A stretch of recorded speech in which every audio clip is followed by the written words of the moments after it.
Welcome back viewers, ladies, gentlemen, non-binaries and anyone with ears or other sound detection organs. Hope you enjoy. We are continuing with Chaos and Mayhem written by Lord Henry 7878. There is a link to the playlist in the doobly-doo.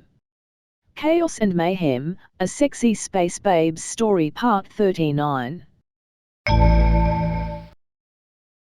Myolanta's Tragedy, Part 1. Myolanta sat in the back of the transport, covered in bright red human blood and slightly traumatized. She couldn't stop thinking about what the human woman had said. All of it. She couldn't stop thinking about the sight of her head blown open on the floor. And she couldn't stop thinking about what she had told her. She'd mentioned why she became a Marine, but then there'd been a second story as well. She had finished that one up right before. Well, Myolanta looked at Agent Dagda. The crazy bitch was just as splattered as she was. She didn't have a care in the world. Awful as it was, Myolanta sometimes wished she could be like Agent Dagda, just switch off the part that cared. Perhaps she'd sleep at night. About a year ago, Myolanta sat in the back of a troop transport, checking her rifle over one last time. She'd just shipped in from the Crucible, overjoyed to be on the sex planet. It wasn't the tough-ass Marine posting she'd hoped for, Buurat who was gonna complain about this place. First mission, here I come. Crossed her mind. She thought back to those Marines from when she was a kid, the way they just rode through her colony, saving everybody. Today she was going to make them proud. All right girls, look alive. Sergeant Sack QAM stood up in the back seat. We're nearing the objective. For the last 2 years, this town has been plagued with rebel activity. The cell in this town is led by 3 men, Miles Chunky Deschadet and his lieutenants, Chuck Streber and Carl Howler. The pictures appeared on the screen behind her. The 3 CS. Chunky, Chuck, Carl. The transports pulled up to the side of the road, and the Marines jumped out. The Autoturox whirred to life and stood up, calmly stepping down. The sensor globe slowly rotated, taking in its surroundings. They were fine it the rest of the way. The townspeople didn't take kindly to armored vehicles pulling up in the middle of town. Only a few of the Marines grumbled as they started the rest of the trek. Not Myolanta, though.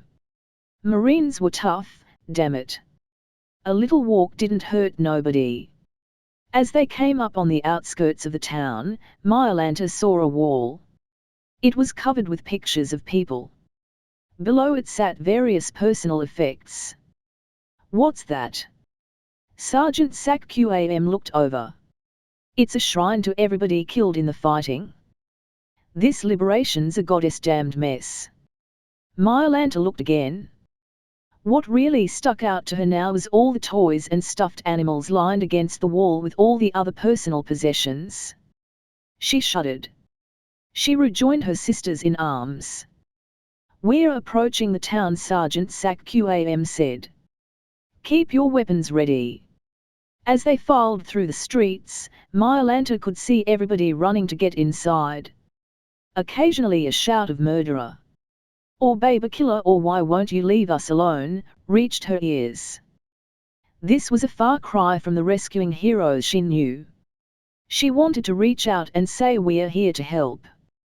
Buurat, that may have been a bad idea. People were moving around on the roofs. You see that, Sarge? Soon as Myolanta opened her trap, a bunch of humans popped up from their hiding spots on the roof and opened fire. Myolanta and the girls dove for cover. The Flexifibber could block human bullets, but the sheer volume of fire here could burn it out. Muriel and Strazy were cut down instantly. Myolanta kicked open a door to a nearby and ran inside, followed by her squadmates and the Sarge. Myolanta ignored the protests of the house's occupants as she smashed out a window, firing on the insurgents. Mr. Prescott was an average man, Bald head, glasses, average skin toned. He had his ties arranged by the day of the week and sorted his socks by pattern. People around town also knew him for his wisdom and ability to read the room, so they let him speak for them when need be, like when the resistance gathered everybody in the town square. This was one of those moments. There stood Crazy Carl and a bunch of his men. "What do you want, Carl? Is this another of those alerts where the invaders turned out to be a squirrel?" Mr. Prescott fought every urge to roll his eyes. "That kind of thing could get you killed around, Carl." "No, Carl stammered, wild-eyed. "Chuck and the gang are fighting them right now." Mr. Prescott sighed. "Do you guarantee our safety?" That was a reasonable request, wasn't it? Not to Carl. Of course not. The change from stammering Carl to snappy Carl was night and day. He only lost the stammer when yelling angrily. "This is war. So we just go home and pray?" somebody asked. "Shut up, piss hole." Carl stammered again. "It's piss shole, eh?" "I don't give a fuck what your name is," Carl howled. Somebody's phone rang. "Whose phone is that? Whose fucking phone is that?" Mr. Prescott sighed. Carl was coming off crazier than usual. Again? Everybody felt for their pockets. Then the Pasadena boy looked up, terrified. "It's my lab partner." The teenager squeaked. Carl just rolled his eyes and shot the boy in the head. His men stood there silently as Mrs. Pasadena started sobbing over the body. "He could be a spy," Carl whispered dangerously. "For them?" "Yeah, I'm sure." Unfortunately, Crazy Carl wasn't done. His guys went through the terrified crowd and dragged out every able-bodied man they could, ushering them into the back of pickup trucks. Once they were full, they drove away. Conscripts. Anybody who does not fight the shill will be considered an ally of the Shilvati and treated as such. Carl yelled. "Okay, I think you've got enough." Mr. Prescott ushered Carl away. Once the man was gone, Prescott came back, placing his hand on Mrs. Pasadena's shoulder. She stopped crying and looked up. Mr. Prescott reached into his coat and passed her a pistol. "You know what you have to do," he said softly. Mrs. Pasadena accepted the weapon wordlessly. Mr. Prescott sighed. "It's gonna be a long night." Myalanta and company were still in the house, fighting. It was all they could do to concentrate on the threats outside the house. As Myalanta called her targets, she heard a scream from behind her. She ducked away from the window and came across quite a sight. 3 women had jumped on Naxa and were repeatedly plunging kitchen knives into the Ray Cleary's back. "Somebody help me!" The big fuzzy alien shrieked as the knives went in again and again. She fell to her knees and flopped over. Myalanta and SAC-QAM threw the girls off, smashing them against the wall, but it was too late. Naxa was dead. There was no time to mourn, however. Something smashed through the window and burst into flames on the carpet. They had to get out of here. Myalanta smashed shoulder first into a wall, bouncing off and falling to the floor. Immediately one of the girls was upon her, trying to stab. Myalanta grabbed the hand with the knife and held on for dear life, but the blade inched closer and closer. Sergeant SAC-QAM wasted zero time. She grabbed a telephone and wrapped the cord tightly around the woman's neck, pulling her off to the side and smashing the handset against the woman's head multiple times. The other 2 ran for it as the First Lady's brain oozed out. "We can't stay in here," SAC-QAM said. She fired into the wall before slamming her shoulder into the hole, widening it until it was large enough for a shield to fit through. They ran for it, unnoticed among the shooting. They ran and ran and ran and ran and ran. Once they were far enough away, Sergeant SAC-QAM looked around. It's just us, she observed. We're all that's left. Yep. Myalanta wasn't scared or horrified or anything. She was just depressed, that and filthy. Should we call for help? SAC-QAM fiddled with her radio.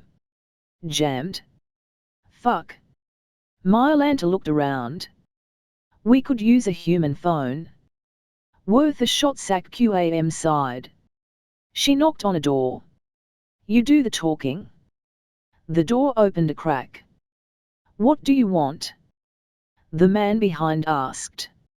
Hello, we're in trouble and need to call for help. May we use your Myalanta? Forgot the human word and pantomime talking on the phone. Can you protect me from Chunky and his people if I do? I'm sorry, Sir. SAC-QAM took over before Myalanta could say anything. We cannot guarantee that. The door slammed shut. I wonder what happened to the rest of the girls. Myalanta was cut off by a spray of gunfire coming from the street. We got contact. She could see a motorcycle at the entrance of the alley. Shit. SAC-QAM opened fire, knocking one of the riders off, but the driver opened fire with an automatic weapon, inching closer and closer. One of the bullets struck SAC-QAM's rifle, shattering it. She and Myalanta ducked behind a dumpster, but as the bike got closer, small holes started to appear in the metal box. Myalanta feverishly looked around and closed her fingers on a garbage can. She yeeted the metal cylinder at the driver, slamming them in the face. The driver's helmeted head bounced off the dirty pavement. As Myalanta got closer, the driver raised their gun once again, but she kicked the weapon out of their hand. It fired once as it clattered against the wall. Myalanta was scared shitless as she brought her booted foot down on the driver's head repeatedly, feeling the helmet crunch beneath her, then wetness as flesh and bone went as well. The driver's body jerked one last time. She stared at the body. This was the first time she could actually confirm she'd killed somebody. Back in the house, she'd just shot in the direction of all the other shooting. But here. She looked at her foot. It sat firmly planted among a splatter of plastic and chunky red. Myalanta SAC-QAM elbowed her a couple times. We gotta run. People coming.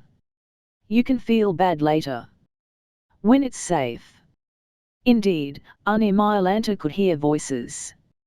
She saw a massive crowd passing by. Insurgents. It was all she could do to keep her voice stable. Myalanta alternated between wanting to burst into tears and not. It seemed between the horror, she was just numb to everything else. The ladies ran. Chunky! Mr. Prescott bellowed. Get out here now!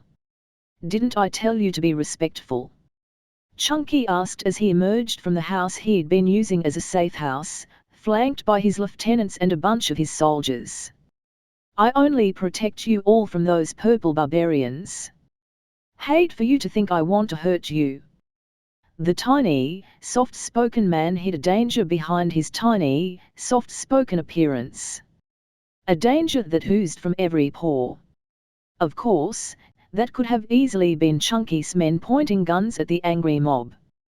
You aren't protecting anything. Mr. Pacifist snarled, brandishing a shovel. The Shilvati don't want us. They are only coming for you. Miss Pack added. Everybody dead so far are your soldiers. They've left us alone. Mr. Pisshole yelled. The Shilvati are a menace, Chunky said softly. Once we are gone, they will do as they please with whoever is left. You do as you please. Mr. Prescott yelled. You enslave us. You play soldiers, and we're the ones who get hurt. You will all be compensated for damages once the cull started. Compensation? Mr. Prescott spat. Compensation? I don't want compensation. I want my sons back. I want my wife back. You ruined my family. You killed my baby. Mrs. Pasadena shrieked as she raised Mr. Prescott's pistol at Carl, squeezing the trigger. End of chapter. If you enjoyed, like, subscribe, click the bell so you don't miss any episode and do all the other YouTube stuff. Visit and support the author, all the relevant links are in the doobly-doo, and comment your opinions, good or bad. And I'll see you next time. And as usual, have a wonderful day.